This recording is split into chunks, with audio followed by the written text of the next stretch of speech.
Alors bonjour à tous, bienvenue au live concours Écrit-Com prépa littéraire. Je m'appelle Émilie Combe et je suis directrice de la communication pour les concours Écrit-Com et je suis accompagnée par Stéphane Sivelli, délégué général d'Écrit-Com. Bonsoir à tous. Nous sommes ravis d'être avec vous ce soir. Vous avez été plusieurs à nous poser des questions, on va essayer d'y répondre tout au long du live. Et l'objectif de ce live, donc, c'est de répondre à toutes vos questions sur le concours Écrit-Com prépa littéraire. Donc, comment va s'organiser ce live? Donc, tout d'abord, je vous présenterai le concours avec Stéphane. Nous interrogerons ensuite certains étudiants sur leur retour d'expérience sur le concours Écrit-Com et sur leur intégration dans une grande école.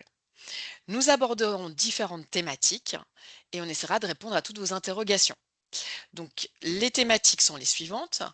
Le concours Écrit-Com prépa littéraire, quelles sont les épreuves, quand et comment s'inscrire? Comment se préparer gratuitement au concours? Pourquoi choisir une grande école de management? Et dans ce cas-là, on abordera différents points. La qualité du diplôme, la diversité des profils, l'international, le financement des études, la vie associative, les débouchés après une grande école de management. Et pour répondre aux différentes thématiques, ce soir, nous avons des directrices et des directeurs de programme. Pour l'EM Strasbourg, nous avons Thomas Couder. Bonsoir. Pour Kedge, Isabelle Bernard. Bonsoir. Pour MBS, Marc Rousille. Bonsoir tout le monde. Pour Neoma, Barbara Giraud. Et enfin pour Rennes, Laurence Forrioche. Bonsoir. J'ai aussi le plaisir d'accueillir des étudiants issus de CPGE littéraire qui sont actuellement en programme grande école dans nos écoles. Je vais juste demander rapidement aux étudiants qui sont présents de dire leur prénom, de quelle école ils viennent et de quelle prépa littéraire ils sont issus. Donc on va commencer par l'EM Strasbourg. Bonjour, je m'appelle Maxence. Alors, il y a des travaux dans mon appartement, donc je suis désolé s'il y a du bruit. Mais donc, je suis issu de CPGE littéraire. Je ne sais pas si vous m'entendez bien. On vous entend. Oui, oui, Maxence. Très bien. Donc, je suis issu de CPGE littéraire. J'ai passé la banque d'épreuves littéraires et je suis arrivé à l'EM Strasbourg post-banque d'épreuves littéraires. Super, merci. Lia pour Kedge. Lia, êtes-vous là? Alors peut-être pas. Donc je vais passer la parole à Malika de Neoma. Bonsoir à tous. Donc Malika, prépa BL et parcours grande école, mais parcours long, track finance. Très bien. Et finalement pour Rennes, Aurélie. Alors, je me permets juste de signaler qu'il y a Ambre chez nous, par exemple, qui souhaitait rejoindre la réunion et qui est bloquée en salle d'attente. Donc, on a peut-être des personnes en salle d'attente. Ah, d'accord. Elle Stéphane va est, regarder. elle est autorisée, hein. Ok. Merci. Ok. Bon, eh bien, je pense que Aurélie n'est pas connectée du coup. Bon, très bien. Eh bien, écoutez, on va commencer par le concours Écrit-Com prépa littéraire. Alors tout d'abord, qu'est-ce que sont que les concours Écrit-Com? Bon, les concours Écrit-Com, eh bien, il y en a 7. Nous avons le concours Écrit-Com Bachelor, qui est un concours post-bac. Nous avons des concours en admission parallèle, le concours Tremplin Bac+2 après un Bac+2, le concours D1, D2 et le concours scientifique, qui sont les deux petits nouveaux de cette année. Et nous avons également le concours Écrit-Com Tremplin Bac+3 après un Bac+3. En concours post-classe préparatoire, nous avons deux concours, le concours prépa ECG, ECT, et ce soir, nous allons parler spécifiquement du concours prépa littéraire. Donc ce concours Écrit-Com prépa littéraire vous permet de candidater à 5 grandes écoles de management, à savoir l'EM Strasbourg, Kedge Business School, MBS School of Business, Neoma et Rennes School of Business. Comme vous pouvez le voir sur l'écran, cette année, nous proposons 195 places qui sont dédiées aux deuxième année de CPGE littéraire. Donc, toutes ces écoles sont plébiscitées dans les classements et proposent 195 places sur 7 campus. Bien évidemment, ces écoles ont un rayonnement national et international. En passant le concours Écrit-Com prépa littéraire, c'est pour accéder à un programme grande école, pour obtenir un Bac+5, un diplôme qui est visé par l'État, un grade de master. Toutes ces écoles sont triplement accréditées et à l'ensemble de ces écoles fait un réseau de plus de 232 000 alumni sur les 5 continents. Comme je le disais, ce concours vous propose des places qui sont vraiment dédiées aux préparationnaires de deuxième année de classe préparatoire littéraire, de classe préparatoire AL, BL et ENS Lyon. Les candidats ne sont pas interclassés avec d'autres candidats, ne sont pas interclassés avec les préparationnaires EC, par exemple. C'est vraiment des places qui sont là uniquement pour eux. Donc, ils bénéficient d'une barre d'admissibilité et d'admission qui est complètement différente des EC et en prenant en compte la sélectivité des épreuves des ENS. Je vais y revenir tout à l'heure. Concernant les places qui sont ouvertes, en fonction de l'école qui est visée, le nombre de places est différent. Pour l'UAM Strasbourg, nous avons 15 places, Kedge 50 places, MBS School of Business 10 places, Neoma 100 places et Rennes 20 places. Quelques repères par rapport au concours de l'année dernière. L'année dernière, nous avions 215 places qui étaient ouvertes et nous avons eu 686 candidats. 50% étaient issus de l'ENS Lyon, 40% de BL et 10% de AL. Le nombre de places ouvertes pour le concours écrit comme prépa littéraire représente 36% des places ouvertes au littéraire dans le 6e. L'année dernière, on a eu 30% de candidats qui étaient boursiers et 24% des candidats boursiers ont été désintégrés. Maintenant, parlons du concours. Comment s'articule le concours écrit comme prépa littéraire? Alors déjà, nous, on est partenaire de 2 grandes banques d'épreuves littéraires, la BEL et la BLSES. C'est important de souligner cela puisque grâce à ce partenariat, nous, on va récupérer 5 notes écrites du concours BEL ou du concours BLSES. Les candidats n'ont pas besoin de passer des épreuves spécifiques avec nous, puisque nous, on va récupérer les épreuves écrites, on va y mettre des coefficients. Et en fonction de ça, on va vous dire si oui ou non, vous êtes admissible à l'une ou à toutes nos écoles. Donc, on va récupérer directement les notes d'admissibilité des concours. Une fois qu'on vous a dit si vous êtes admissible ou non aux oraux, eh bien, vous passez des épreuves orales avec écrit comme. Donc les épreuves orales, ça va être en termes de temps exactement en même temps que les prépas EC. C'est du 15 juin au 1er juillet. Alors quelles sont les épreuves orales? Tout d'abord, vous avez un oral d'anglais qui est obligatoire à passer. Comment va-t-il s'articuler? Vous allez avoir 20 minutes de préparation, vous allez visionner une vidéo et ensuite, pendant 20 minutes, vous allez vous la regardez le nombre de fois que vous voulez, vous la préparez et ensuite vous passez devant un jury. Ensuite, on va vous demander un oral dans une autre langue. Ça peut être soit une langue vivante, donc dans ces cas-là, vous avez 12 choix possibles, c'est le même principe, 20 minutes de préparation, vous avez une vidéo qui est passée, vous la préparez et ensuite vous passez devant un jury. Si vous ne choisissez pas la langue vivante pour la deuxième langue, sinon vous avez un oral de grec ancien ou de latin. Et là, c'est un petit peu différent. Pour le grec ancien et le latin, il n'y a pas de vidéo. Et les candidats sont interrogés sur une traduction commentée d'un passage d'une œuvre de prose ou de vers. Et la préparation de l'épreuve de traduction, ça dure 1 heure. Et ensuite, il y a un échange avec un jury de 30 minutes. En tout cas, les oraux de langue, c'est commun aux 5 écoles. C'est-à-dire que vous ne les passez qu'une seule fois. Et la note est valable pour toutes les écoles. Ensuite, vous avez des entretiens de motivation. Donc là, l'idée d'un entretien de motivation, c'est d'apprendre à vous connaître, mais aussi, vous, d'apprendre à connaître l'école. Donc là, vous passez un entretien par école où vous êtes déclaré admissible.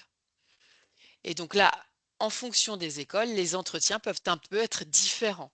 Je vais vous en parler après. Vous avez sur notre site internet une multitude de ressources, dont des capsules vidéo qui expliquent les formats des entretiens de motivation avec les directeurs de programme.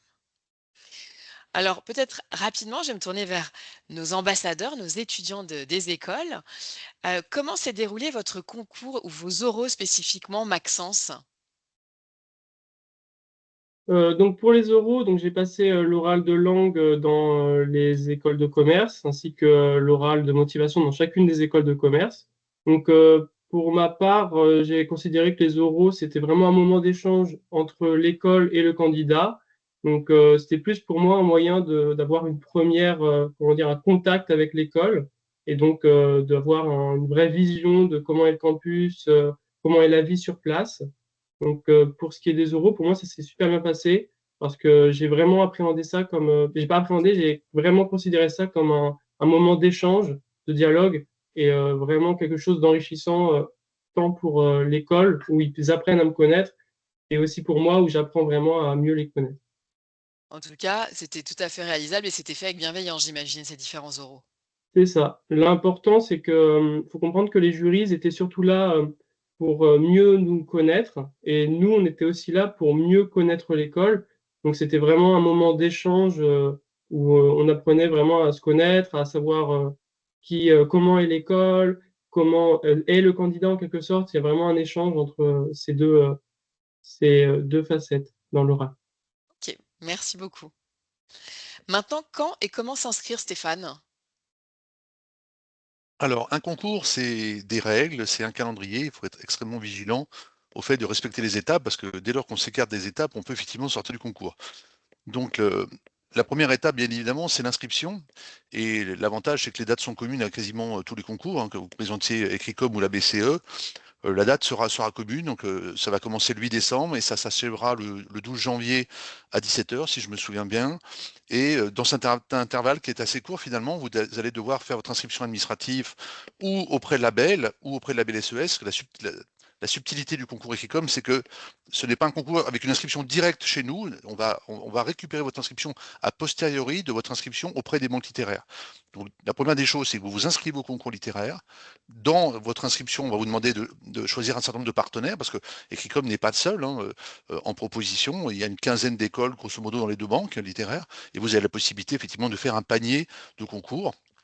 Donc vous allez cocher pour chacun d'entre eux le concours Ecricom, et ensuite, vous allez être, après le 12 janvier, appelé à finaliser votre espace candidat chez nous.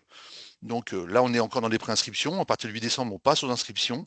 Et puis, vous avez, Émilie y reviendra tout à l'heure, la possibilité de vous préparer aux épreuves grâce au support qu'on a mis en ligne. En avril, vous allez passer les épreuves écrites. Donc, il y a plusieurs calendriers, le calendrier de la BEL et le calendrier de la BSES. Et puis, nous, ce qui nous intéresse, c'est récupérer un panier d'épreuves. Émilie vous l'a dit, 5 épreuves côté BEL, 5 épreuves côté BLSES. Et nous aurons vos notes vers le 5 juin. Qui nous permettra effectivement de faire un jury propre à Ecricom avec une barre d'admissibilité qui est la nôtre. Donc on a effectivement un retraitement des notes parce que les notes héritées des deux banques ne sont pas forcément au même niveau. Donc on a un certain nombre de traitements pour pouvoir mettre tous les candidats interclassés entre les deux banques à même égalité de traitement. Et nous prononcerons les résultats d'admission au début du mois de juin. Dès lors que vous êtes admissible, vous avez effectivement la possibilité de passer les épreuves orales qui se dérouleront du 15 juin au 1er juillet avec des résultats d'admission le 8 juillet. Tout à l'heure, Émilie évoquait le SIGEM. Alors, c'est vrai que c'est un acronyme qui vous est totalement inconnu pour la plupart. Le SIGEM, c'est quoi? C'est un système informatique qui va remonter les résultats des deux banques, la banque Ecricom et la BCE, et qui va, avec un algorithme d'affectation à un tour, vous attribuer au final une seule école. Donc, que vous passiez Ecricom en solo, Ecricom et la BCE, vous aurez effectivement un classement différent selon les écoles que vous présenterez, et vous allez formuler des vœux, et à l'issue de ces vœux, vous obtiendrez la meilleure des écoles selon votre rang de classement.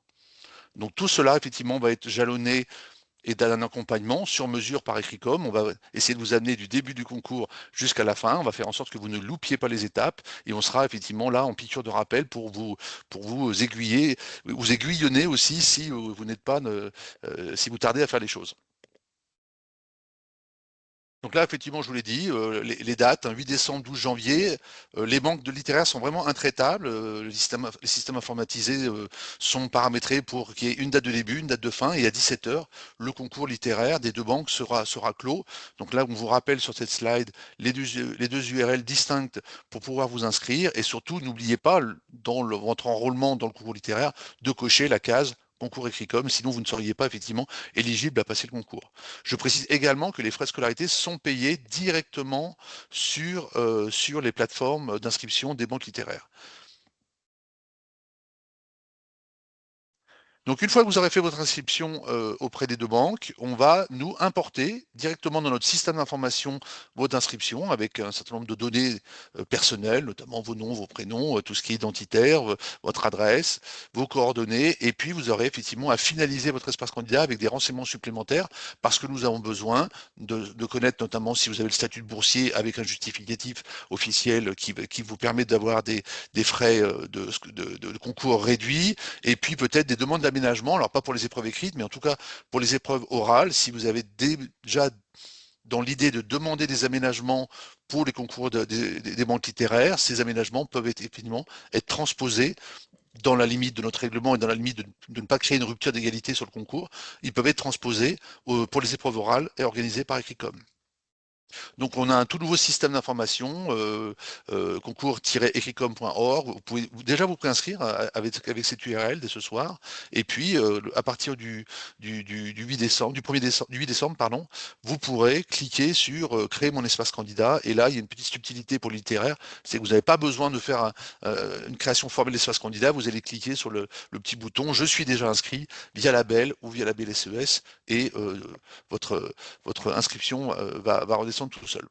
Cet espace candidat sera utile sur toute la durée du concours, parce que c'est avec cette interface que nous allons à la fois communiquer et pouvoir échanger à la fois sur du documentaire, mais aussi des phases importantes, notamment la prise de rendez-vous pour les épreuves orales. Tout va passer par notre système d'information, et puis un certain nombre de justificatifs qu'il faudra produire à l'aide de cette messagerie intégrée. Et c'est aussi à l'aide de cette interface que vous connaîtrez bien évidemment vos résultats d'admissibilité et d'admission.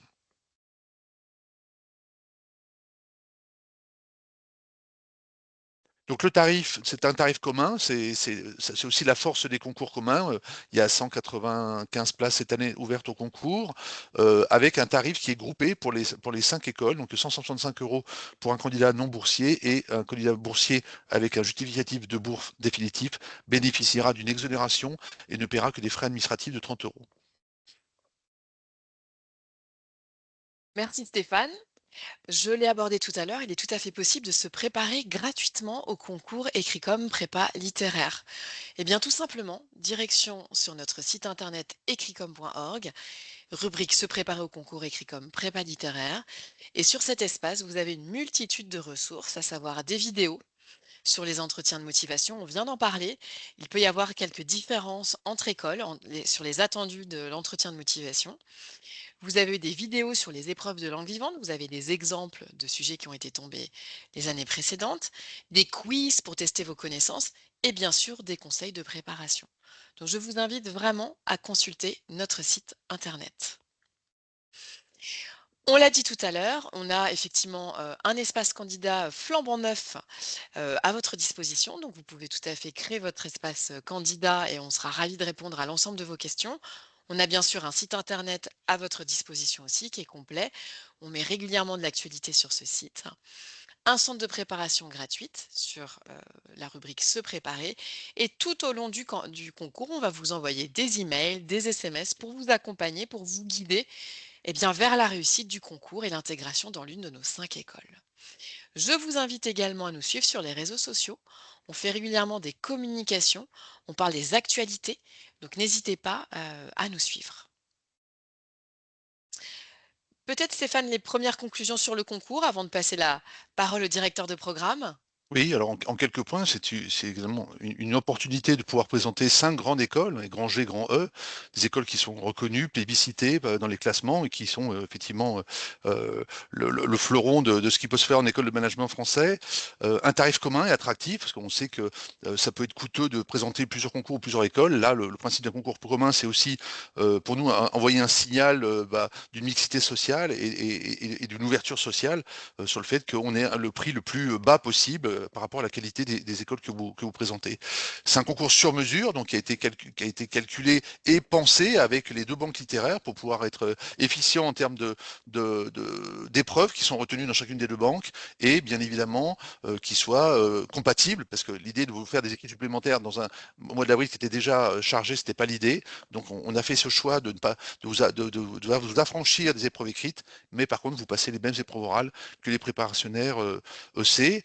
un concours sélectif mais accessible dès lors que vous avez effectivement pris le soin de préparer un certain nombre de subtilités qui sont propres au concours. Un concours ouvert à la diversité des profils, les chiffres parlent d'eux-mêmes, hein, un taux de boursier très important sur les inscrits, un taux de boursier très important également dans les intégrés, donc on a une bonne transformation et on a une bonne effectivement ouverture sociale dans nos écoles, et puis une préparation intégrée pour les épreuves orales. Émilie y reviendra tout à l'heure. Très bien, merci Stéphane. Alors maintenant, pourquoi choisir une grande école de management? Le premier thème, on va parler du diplôme. C'est très compliqué parfois pour un candidat de s'y retrouver dans le jargon des grandes écoles de management. Mais pourquoi choisir le programme grande école du concours écrit comme prépa littéraire? Je vais donner la parole à Laurence. Merci. Oui, effectivement. Alors, il est vraiment essentiel de pouvoir s'y retrouver parmi toutes ces accréditations, ces visas et de bien comprendre. On ne va pas rentrer trop dans les détails ce soir, mais quand même de bien comprendre que les grandes écoles et les écoles du concours Écricom sont des écoles reconnues qui ont validé un certain nombre donc de visas, d'accréditation. Alors, on voit dans le premier cercle écoles membres de la conférence des grandes écoles. Alors, la conférence des grandes écoles, c'est un organisme qui fédère au total 247 grandes écoles à ce jour, qui va être à la fois un think tank, nous permettre d'évoluer sur nos pratiques, couvrir un certain nombre de questions, mais qui va être aussi la garantie d'intégrer une école reconnue. Dans le deuxième cercle, alors il y a un site dédié à la conférence des grandes écoles si vous souhaitez avoir plus de détails. Le deuxième cercle, pardon, concerne la notion de diplôme visé par l'État. Alors ça, c'est un autre élément important quand on suit une formation, c'est d'avoir donc un diplôme qui est reconnu.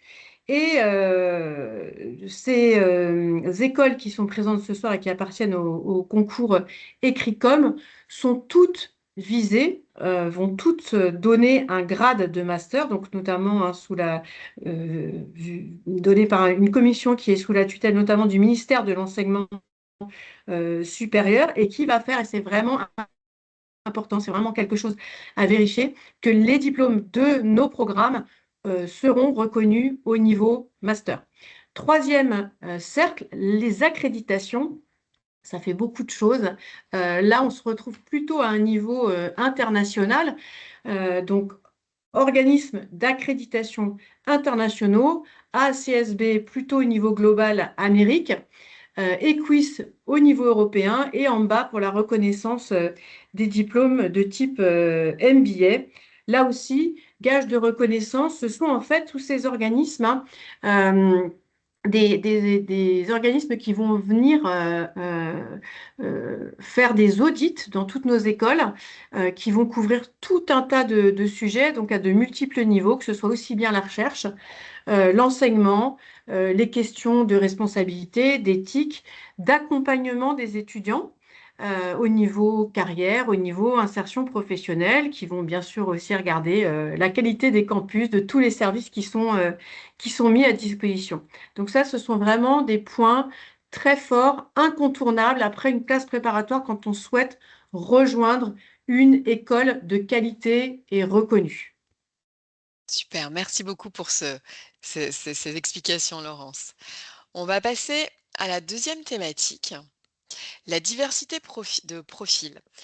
Pourquoi est-ce que les littéraires ont-ils toute leur place dans une grande école de management? C'est souvent un questionnement qui revient de la part des littéraires, mais finalement, j'ai fait une classe préparatoire littéraire, et en quoi est-ce un bon combinatoire avec une grande école de management?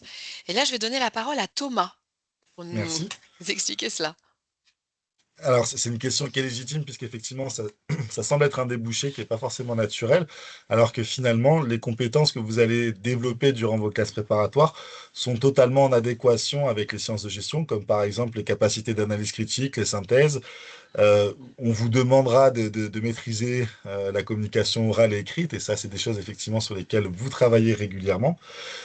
Et non seulement les compétences que vous développez en classe préparatoire sont en adéquation avec les attentes, les besoins des sciences de gestion, mais en plus ce sera l'occasion pour vous de les valoriser et ça représentera pour vous un réel atout. Je vous donne quelques exemples très concrets. Le marketing nécessite une sensibilisation culturelle, chose que vous avez pu développer dans vos classes préparatoires. La stratégie, par exemple, va vous demander des compréhensions fines d'analyse et là, pareil, vous avez des choses à dire que les autres profils n'ont pas forcément à dire, et donc vous pourrez représenter un réel atout pour vos promotions. Par ailleurs, gardez à l'esprit que l'année de pré-master va vous permettre et permet aux différents programmes de faire rencontrer toutes les populations différentes que l'on peut avoir via les différents concours. Et ça vous permettra de trouver vos marques progressivement à travers des introductions aux disciplines de sciences de gestion, à travers des formats de cours qui vont être différents, des cours en amphithéâtre, bien entendu, même si on sait que voilà, on essaye de limiter généralement ce type d'approche, mais des travaux de groupe, également des mises en situation, voilà, des exemples très concrets qui vont vous permettre de prendre en main la totalité des sciences de gestion. Par ailleurs, gardez également à l'esprit que les programmes grande école sont des programmes qui vont vous permettre de construire votre programme au fur et à mesure de vos années au sein de nos écoles, ce qui permettra de mettre en avant des éléments qui vous ressemblent plus, qui correspondent plus à ce que vous avez envie de faire, comme par exemple de, des ressources humaines ou de l'entrepreneuriat, de la finance éthique, vous aurez très très souvent des ouvertures vers en tout cas des cours introductifs vers d'autres sciences humaines, la sociologie, les langues, l'interculturalité, etc. Bref, vous allez pouvoir moduler votre parcours et vraiment le faire correspondre à ce que vous avez envie de retrouver au sein de nos écoles. Euh, et et j'espère que vous avez en tête ce message-là. Non seulement vous allez pouvoir correspondre, encore une fois, aux besoins des sciences de gestion, mais avec votre parcours atypique, vous allez représenter un réel atout pour nos programmes. La diversité que vous représentez est vraiment quelque chose de stimulant pour nos écoles, puisque, encore une fois, vous avez un regard qui va être différent des autres étudiants. Vous avez des qualités qu'on ne retrouve pas chez l'ensemble des étudiants. Encore une fois, les qualités écrites, orales, la finesse d'analyse que l'on peut retrouver chez les étudiants issus des classes préparatoires littéraires. Bref, tout ça va être stimulant pour nous et va constituer un réel profit. Merci beaucoup, Thomas. Je vais passer la parole à Malika de Neoma pour savoir comment vous avez trouvé votre place du coup dans une grande école de management après avoir suivi un cursus littéraire. Comment ça s'est passé? Très bien, puisque notamment en Neoma, moi je suis une très grande sportive, donc c'est l'école du sport. Je m'y suis retrouvée puisque j'ai fait du rugby. Ensuite, il y a énormément d'associations et beaucoup de littéraires. La plupart de mes amis sont des littéraires, donc il y a une communauté vraiment de littéraires. Et les cours étaient hyper intéressants. En pré-master, on avait eu un cours de culture générale. Ensuite, tous les cours, je les ai abordés un peu comme en BL, de manière très synthétique. Ce qui est apprécié dans nos profils littéraires, c'est donc la qualité de l'analyse, la manière de synthétiser qu'on peut avoir des cours. Et pour les AL, il n'y a pas eu vraiment de difficulté, par exemple, pour la comptabilité, enfin pour ceux que je connais de AL, puisque c'est une méthode à dérouler, donc très bien dans mon école, tant sur le parcours scolaire, qui a été une stimulation intellectuelle, que sur le parcours associatif et sportif, où j'ai pu me faire des amis et m'épanouir également. Très bien, merci beaucoup. On va passer à la thématique de l'international. C'est quelque chose qui est très apprécié par les étudiants. En quoi une grande école favorise votre futur parcours professionnel? Et je vais donner la parole à Barbara de Neoma.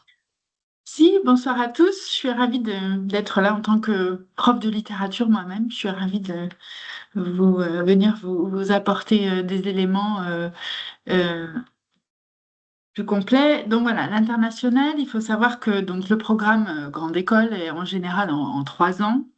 Vous partez de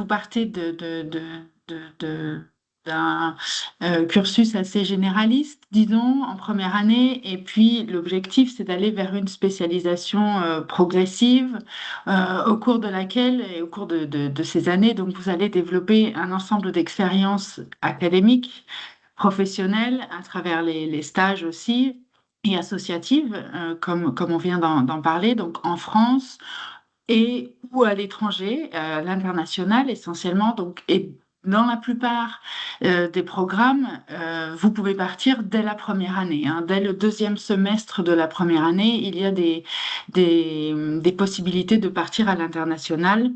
Alors, soit dans des campus associés, donc où les écoles ont effectivement des campus à l'international établis, ou alors dans des universités partenaires. Voilà, c'est les différentes configurations que vous pouvez avoir.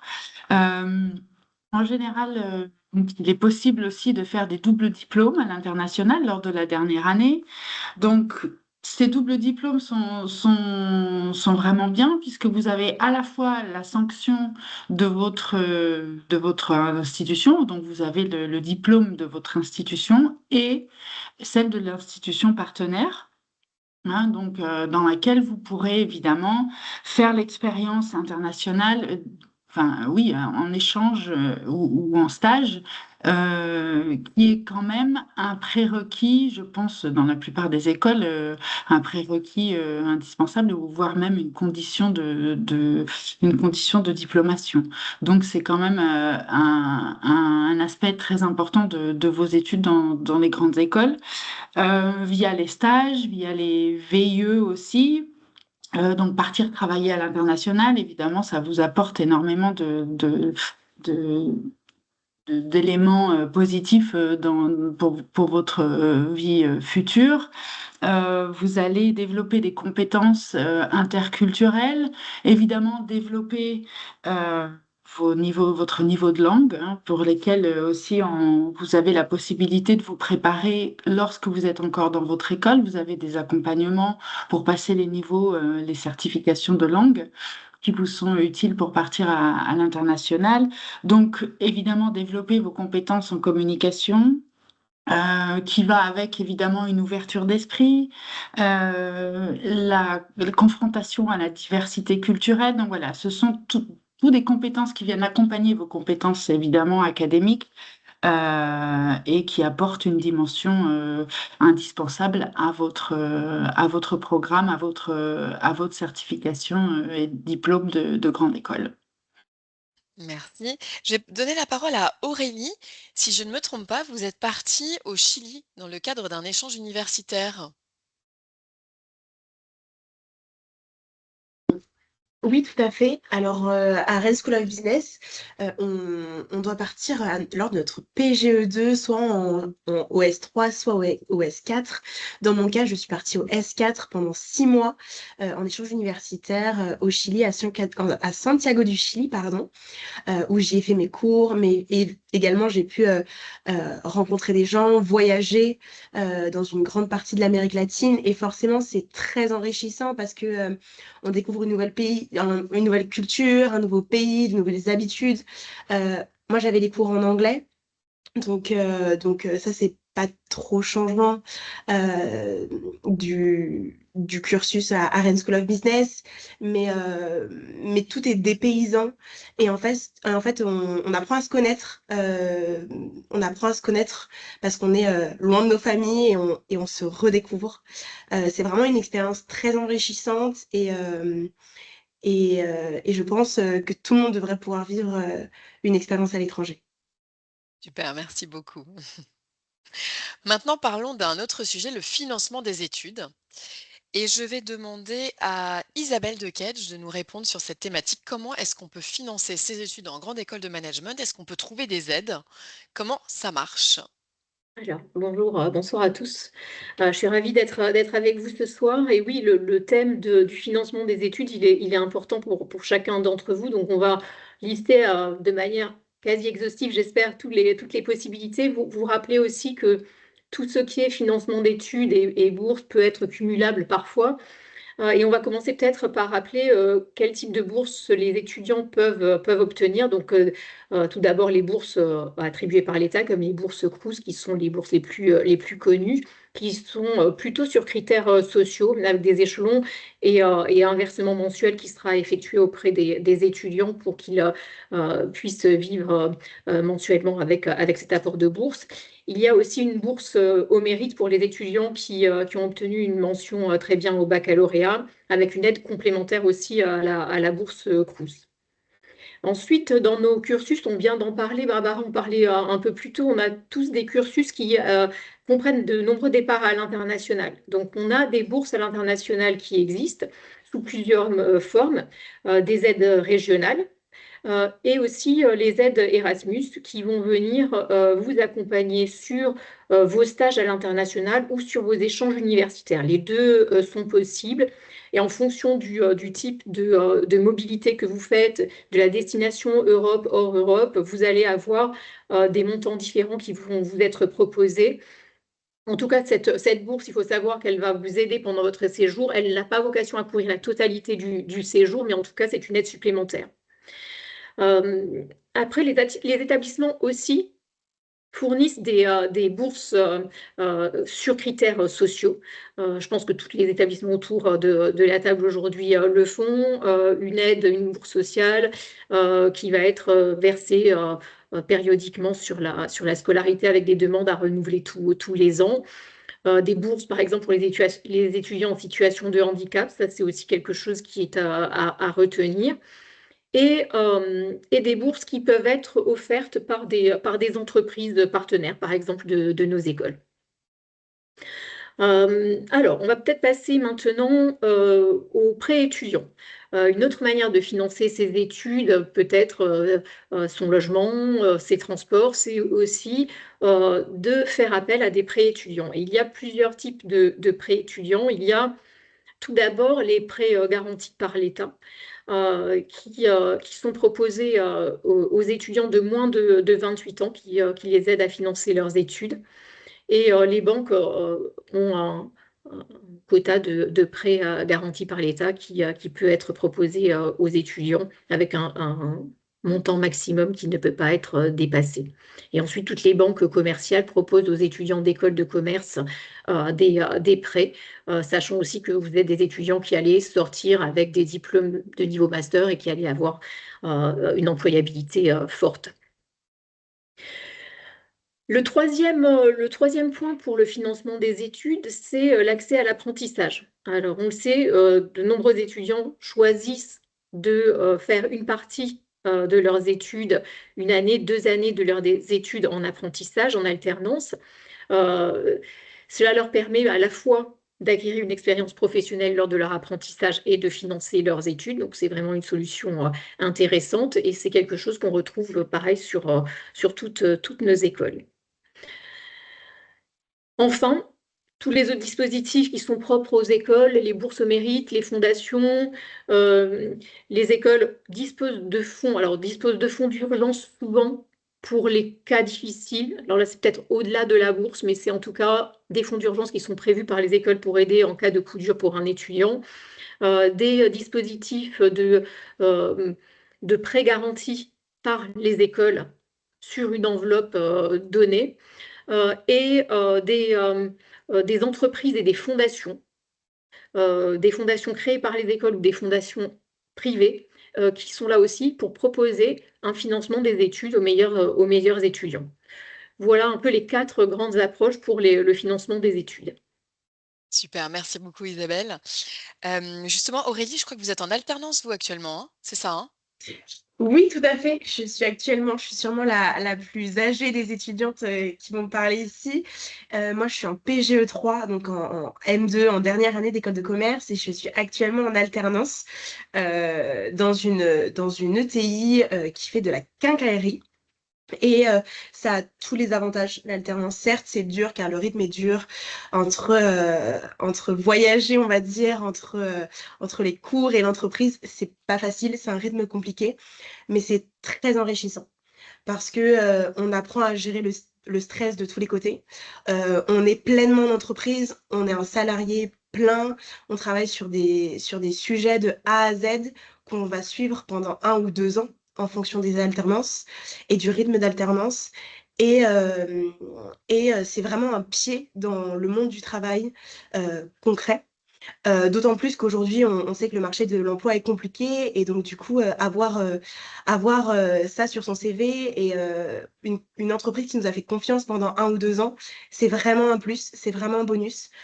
Sans parler, sans parler de l'aspect financier qui est forcément un avantage intéressant. Merci Aurélie, très bien. Hop, notre autre thématique, c'est la vie associative, qui est aussi une partie très importante dans une grande école de management. La plupart des étudiants font partie d'une association, voire plusieurs associations. Et les associations peuvent être très diverses et variées. Donc, je vais passer la parole à Marc de MBS pour nous parler un peu de la vie associative et du challenge qui, cette année, va être à Montpellier. Exactement, Émilie. Bonsoir tout le monde. Alors effectivement, intégrer une grande école de management, c'est aussi profiter de la vie associative qui est proposée par les écoles. Alors la vie associative dans les écoles, elle est très riche et les associations, elles sont nombreuses et elles sont très variées, évidemment différentes selon les écoles, mais certainement que sur chacun des campus, vous allez retrouver un bureau des étudiants qui est en charge de l'animation de la vie étudiante au quotidien, certainement aussi un bureau des sports qui organise toutes les compétitions sportives, peut-être un bureau des arts, et puis de nombreuses associations diverses et variées. Alors, si je m'appuie sur l'exemple de MBS, on va retrouver une association de sport extrême, une association de voile, de musique, de théâtre, d'éloquence, de cuisine, etc. J'en passe et des meilleurs. Donc, je vous conseille de vous rendre sur les sites des différentes écoles et de découvrir la richesse de la vie associative sur les campus. Et puis la Team Challenge, donc on va effectivement, on en dira 2 mots, Émilie. Alors 2 possibilités s'offrent à vous, soit tout simplement vous vous contentez d'adhérer à une ou plusieurs associations, et c'est un moyen finalement très facile et rapide de vous faire de nombreux amis. Il ne faut pas oublier que vous allez peut-être découvrir, alors certainement un campus, mais peut-être aussi une ville que vous ne connaissez pas. Donc voilà, donc c'est l'occasion très rapidement et facilement de s'intégrer dans une école et dans une ville.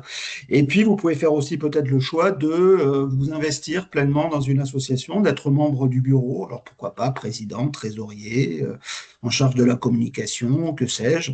Et donc là, c'est une expérience qui va contribuer à vous professionnaliser puisque vous allez tout simplement mettre en application ce que vous apprenez au quotidien à l'école. Vous allez gérer un budget. Les budgets peuvent parfois être importants pour certaines associations, par exemple le Challenge Ecricom. Et puis, vous allez peut-être trouver des sponsors, vous allez travailler en équipe, vous allez peut-être même manager une équipe. Donc voilà, donc vous investir dans une association, c'est aussi intéressant parce que professionnalisant. On parle du Challenge Ecricom, Émilie, peut-être Allons-y, Marc. Bon, ben voilà, donc effectivement, ça se déroulera à Montpellier cette année. On est en pleine préparation, évidemment. Donc le Challenge Ecricom, c'est le 3e événement sportif le plus important de France. C'est environ 3000 étudiants qui se réunissent le week-end de Pâques, hein, donc pour un week-end de 3 jours. C'est essentiellement une compétition sportive qui oppose les 7 campus des 5 écoles Ecricom. Donc voilà, ce sont des compétitions de football, rugby, handball, basket, e-sport cette année, les cheers aussi, compétitions de tennis, etc., etc. Voilà, donc avec, je crois, trois trophées. Alors, voilà, je parle sous son contrôle, Émilie. 3 trophées qui sont remis. Donc, évidemment, un trophée sportif pour les vainqueurs de chacune des compétitions. Et puis, il y a un trophée Du fair play. Du fair play, voilà, exactement. Et je crois pour l'ambiance aussi. Exactement. Voilà, donc c'est un événement festif, coloré et sportif. Super, merci beaucoup Marc, parfait. Je ne sais pas si Lia de Cage est parmi nous. Non, peut-être pas, ok. J'aurais bien donné la parole sinon à Malika pour nous parler d'une association dans laquelle vous êtes membre. Si Lia est là. Ah si, Émilie. pardon. Lia, Attends, Voilà, elle est autorisée. C'est Lia. bon, Lia, vous pouvez parler. Oui, bonjour. Bonjour Lia. Donc vous êtes membre de Extérieur Nuit. Qu'est-ce que ça veut Oui, dire? c'est ça. Alors, je suis membre d'Extérieur Nuit, donc c'est l'association de cinéma de Cage. Donc on est spécialisé en tout ce qui est audiovisuel et cinéma. Et donc on organise un événement qui est le Festival européen du court-métrage de Bordeaux. Et donc c'est un événement qui se déroule sur 2 jours, enfin 2 soirées, où on projette une vingtaine de courts-métrages par soir. Et donc on reçoit des courts-métrages de toute l'Europe. Donc là, cette année, on en a reçu plus de 2000 et on en a projeté, enfin on a fait la sélection et on en a projeté donc 20 par soirée à peu près. Et vous les Et regardez donc tous à chaque fois? voilà, oui, on les regarde tous. Oui, on est obligé de les regarder tous. Et donc on a un jury professionnel, donc avec des professionnels du cinéma, des réalisateurs, des acteurs, et un jury étudiant qui remettent donc bah, des prix sur les 2 soirées. Et donc bah, c'est mon association, c'est donc Extérieur Nuit qui organise ça. Et voilà. Et c'est très formateur, finalement, prendre Oui, des c'est très très décisions, formateur, oui. animer, faire des réunions, avoir Oui, du tout à budget fait. aussi. Très bien. Ok, merci beaucoup. On va passer maintenant à l'employabilité. En quoi une grande école favorise votre futur parcours professionnel? Et je vais redonner la parole à Barbara. Oui, alors une grande école, c'est évidemment vous former, mais c'est aussi vous préparer à votre avenir professionnel, hein. Donc, comme on le voit sur cette slide, euh, 86, 86,6%, donc c'est le taux de placement des diplômés en CDI, hein. Donc, c'est quand même, les grandes écoles sont quand même très fortes pour placer les étudiants sur le marché à la sortie, après la diplomation quand même. Et parmi donc ces diplômés, donc presque 94% trouvent une activité professionnelle en moins de 4 mois. Donc ce qui est quand même assez impressionnant en termes d'objectifs et puis voilà, d'employabilité, hein, finalement. Donc la question, c'est évidemment comment est-ce que les grandes écoles peuvent atteindre ces niveaux, qu'est-ce qui est mis en place dans les écoles pour atteindre ces niveaux de placement? Donc, il y a effectivement plusieurs choses. Donc, déjà, un réseau d'alumni que vous retrouverez dans toutes les écoles, hein, les réseaux qui sont très actifs et qui sont sollicités aussi par les profs et par les directeurs de programme, évidemment, pour venir vous conseiller, vous aider éventuellement. Voilà. Donc, il y a quand même un réseau important dans chaque école, mais évidemment, ce n'est pas la seule chose. Vous développez évidemment des compétences managériales par rapport à vos disciplines choisies, à vos spécialités. Donc, dans ce contexte-là, vous développez des compétences qui sont pratiques et liées à votre discipline de choix, mais et comme on en parlait un petit peu tout à l'heure, vous avez aussi développé des compétences transversales, hein, des compétences donc interdisciplinaires et que vous, hein, qui êtes en prépa littéraire, évidemment, vous apportez, que vous contribuez, disons, à apporter au sein de votre école, hein. On le disait tout à l'heure, vous avez les capacités d'analyse critique, de synthèse, pardon, hein, des compétences orales, écrites, maîtrise de la langue, la culture générale, etc., une rigueur académique. Donc voilà, vous apportez ça aussi, hein, dans les grandes écoles, on l'a évoqué tout à l'heure, qui contribue évidemment à votre employabilité. L'activité professionnelle, donc on en a parlé aussi, les stages, l'alternance, comme ça a été évoqué, évidemment l'accompagnement aussi pour tous ces projets, donc de stage, d'alternance, mais aussi vers votre premier emploi. Donc, dans chaque école, vous avez un soutien, un service de soutien, hein, de carrière, de talent, qui va vous accompagner dès la première année à développer comment écrire un CV, comment écrire une lettre pour trouver de candidature, etc. Donc, vous avez quand même un accompagnement pour voilà, les alternances, les stages. Et puis, vous avez aussi des intervenants professionnels qui viennent régulièrement, selon évidemment les disciplines, mais vous avez des accompagnements professionnels et puis les entreprises aussi partenaires qui viennent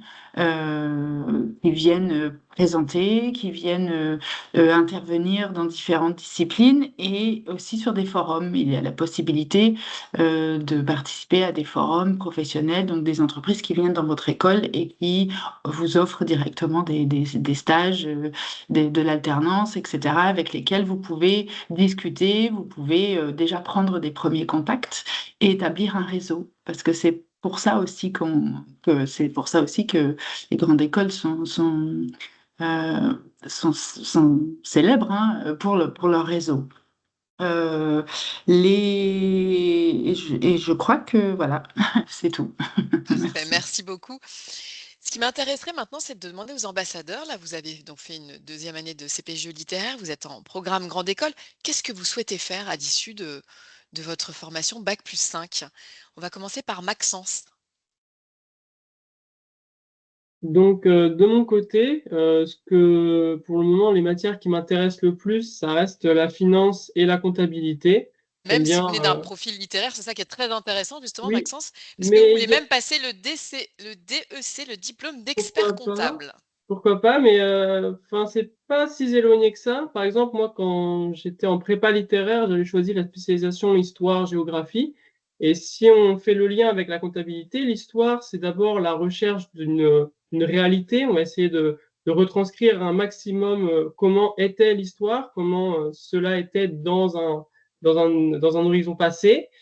Et donc la comptabilité, ça recherche également à donner vraiment cette vision en quelque sorte réelle de ce qu'il y a sur le terrain. Par exemple, on prend un bilan comptable, le but c'est que ça soit vraiment une image réelle, fidèle de la réalité. Et il y a cet aspect de rigueur, de méthode pour atteindre cette réalité, cette image fidèle de ce qu'est le patrimoine d'une entreprise. Et si on fait le parallèle avec l'histoire, de comment ça a été dans le passé, comment, comment était faite cette réalité. Donc, c'est comme cela que je vois un peu le parallèle. Et je pense que c'est en partie pour ça que la comptabilité me plaît si bien. Très bien, merci Maxence. Maintenant, Lia de Kedge, que souhaitez-vous faire après votre Bac+5? Alors moi, je sais pas exactement, mais je sais que j'aimerais bien travailler dans la culture. Là, actuellement, je fais la majeure culture et innovation à Kedge en Master 1 et j'ai un stage à France TV en janvier. Donc, je pense que ça va un peu plus m'éclairer, mais c'est vrai que travailler dans tout ce qui est audiovisuel, cinéma, médias, c'est quelque chose qui pourrait me plaire. Après, je sais pas exactement quoi, mais voilà. Très bien, merci. Donc, on voit la finance dans le secteur culturel. Malika, pour Neoma? Moi, je rejoins Maxime. Donc, finance, je suis en troisième année, deuxième partie de césure. J'ai déjà fait un stage. Donc, ce qui m'intéresse, c'est le private equity ou l'investment banking, donc banque d'affaires en finance, corporate finance. J'ai déjà fait un stage en private equity. Et là, mon second stage, je l'ai trouvé en transaction services. Donc, on reste dans la corpo et notamment ce que disait Maxence, un peu comptabilité, mais plutôt sur la modélisation et évaluation des entreprises. Voilà. Merci, super. Et Aurélie? Je crois que c'est géopolitique. Dites-nous tout.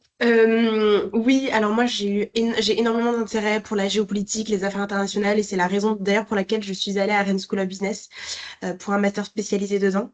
Euh, et, euh, et, euh, et donc, du coup, se spécialiser dans les relations internationales en général, que ce soit la négociation, l'import-export, la stratégie d'entreprise.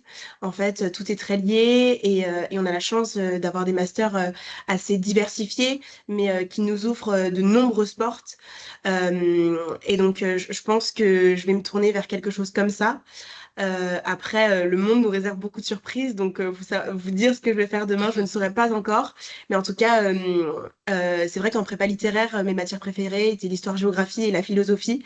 Et c'est ce vers quoi je continue de me tourner encore et ce vers quoi j'aimerais continuer à me tourner dans l'avenir. Merci à tous. Vous voyez, après une prépa littéraire intégrer un programme grande école, eh bien, les carrières peuvent être très diverses. C'est ça qui est vraiment très intéressant. Et on le voit avec les profils des ambassadeurs. Maintenant, je vais demander à chaque directrice, directeur de programme en 1 minute de me présenter un peu l'ADN de l'école, du programme Grande École. On va commencer par l'EM Strasbourg. En quoi le programme Grande École est différent des autres écoles? Alors, on est une école qui est effectivement implantée dans son territoire, donc beaucoup de relations avec les entreprises du coin.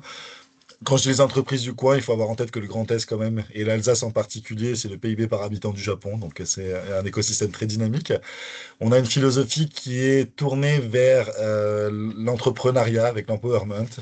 Donc vous verrez l'esprit entrepreneurial un peu partout dans le programme Grande École. On est une école à taille humaine, donc ça très concrètement, ça veut dire des facilités à diriger une entreprise, pardon, une association, des contacts privilégiés avec les alumni, des choix de destination à l'international qui sont très accessibles.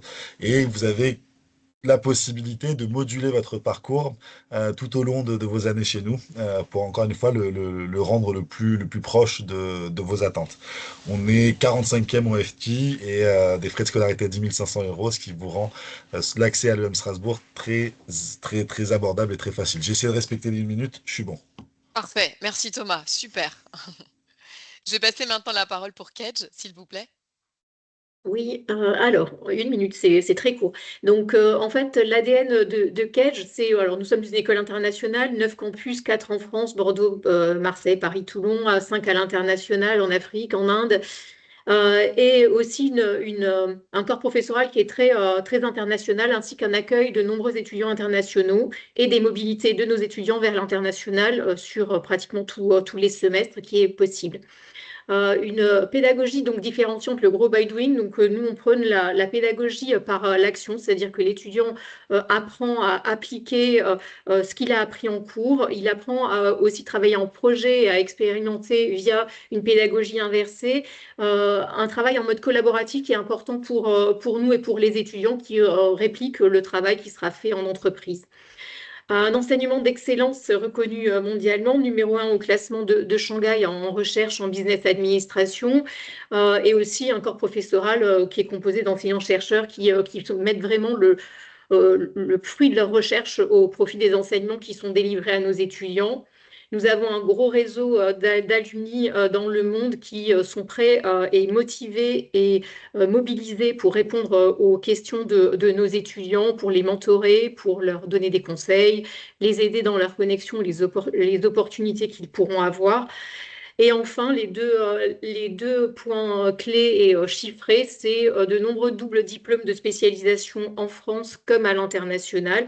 Donc, une hybridation des compétences, une double diplomation possible en France et sur les campus à l'étranger ou dans des universités partenaires. Et une forte employabilité, 99% des diplômés qui ont trouvé une formation, une expérience professionnelle et qui sont embauchés dans les 6 mois après la diplomation. Voilà, je ne sais pas si j'ai tenu les 1 minute. Merci Isabelle, merci beaucoup. Je vais donner la parole à Marc pour MBS School of Business. Oui, alors donc en 4 points MBS. Premièrement, le parcours à la carte avec dès la 2e année 5 cours qui sont à la carte et au choix.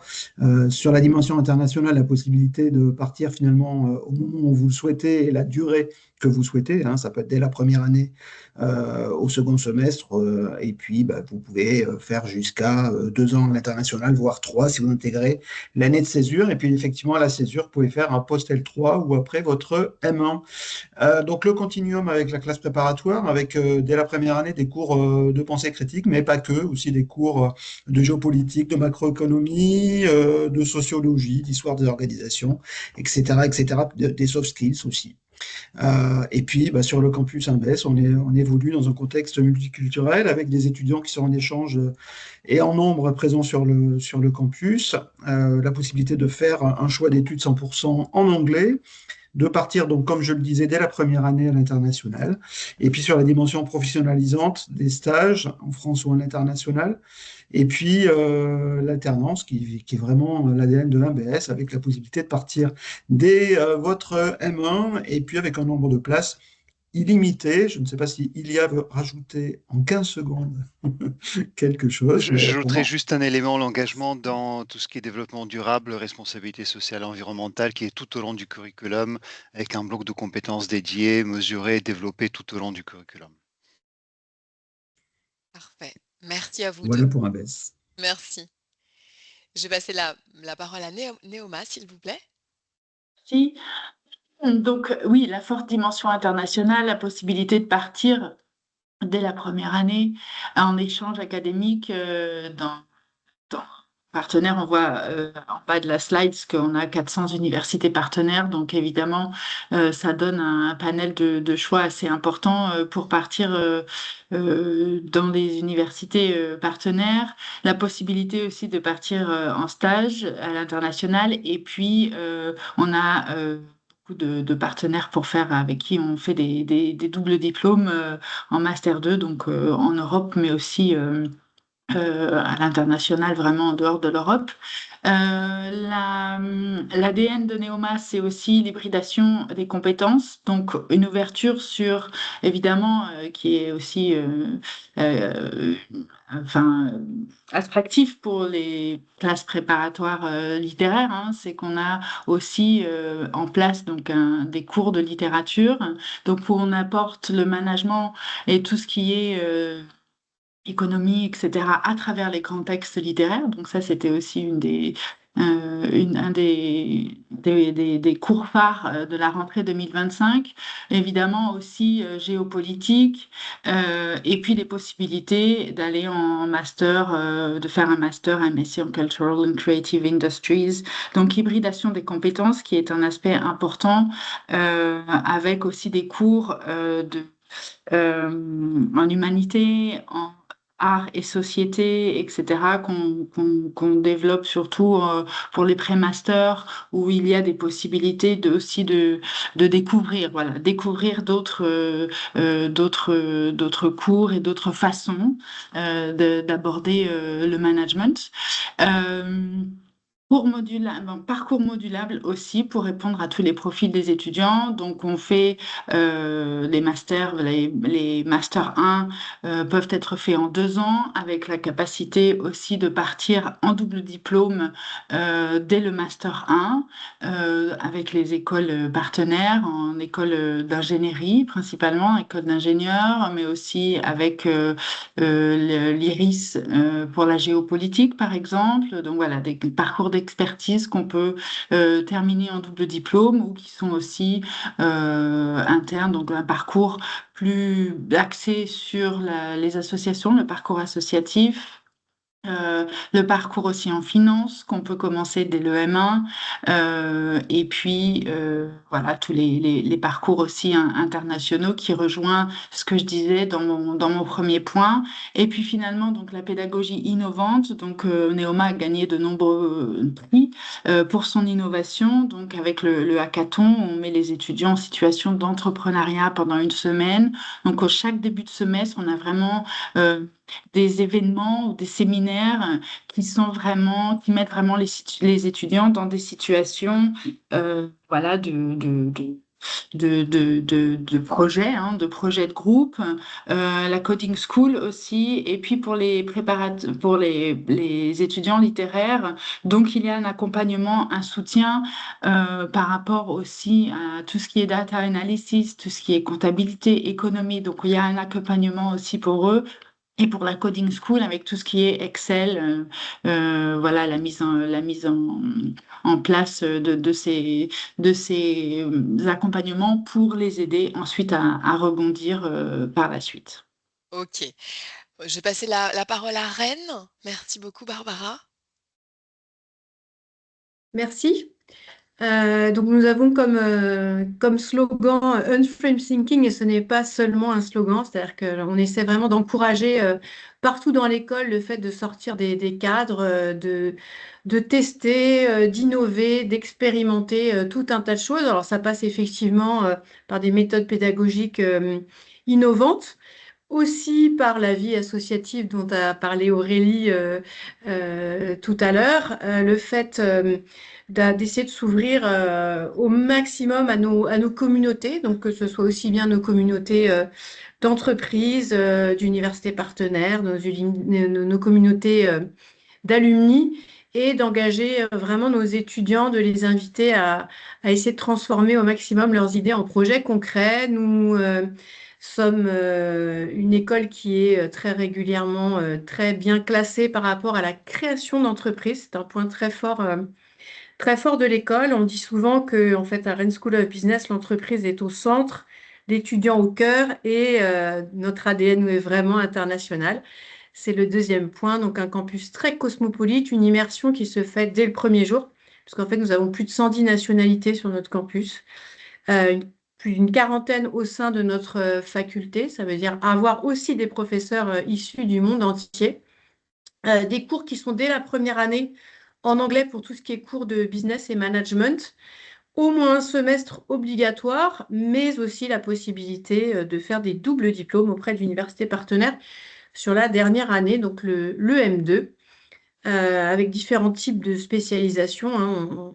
Évidemment, nos étudiants ont la possibilité de construire leur parcours très spécifique, donc notamment en géopolitique et sur l'international business, très en lien avec des cours qui sont bien représentés au sein de notre maquette.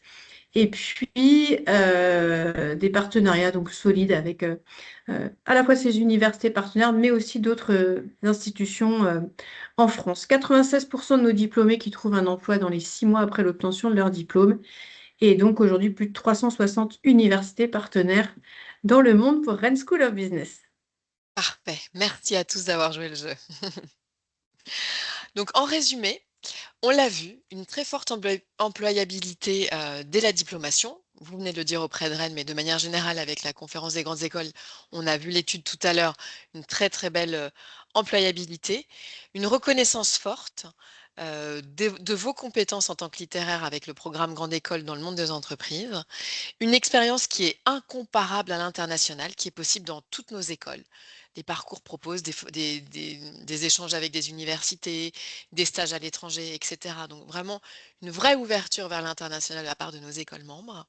Une diversité de carrières, comme on a pu le voir, la finance, la culture, la géopolitique, vraiment le champ des possibles. En faisant une classe préparatoire littéraire, en intégrant le programme en école, vous avez le choix. Et c'est ça qui est vraiment super. Une diversité associative.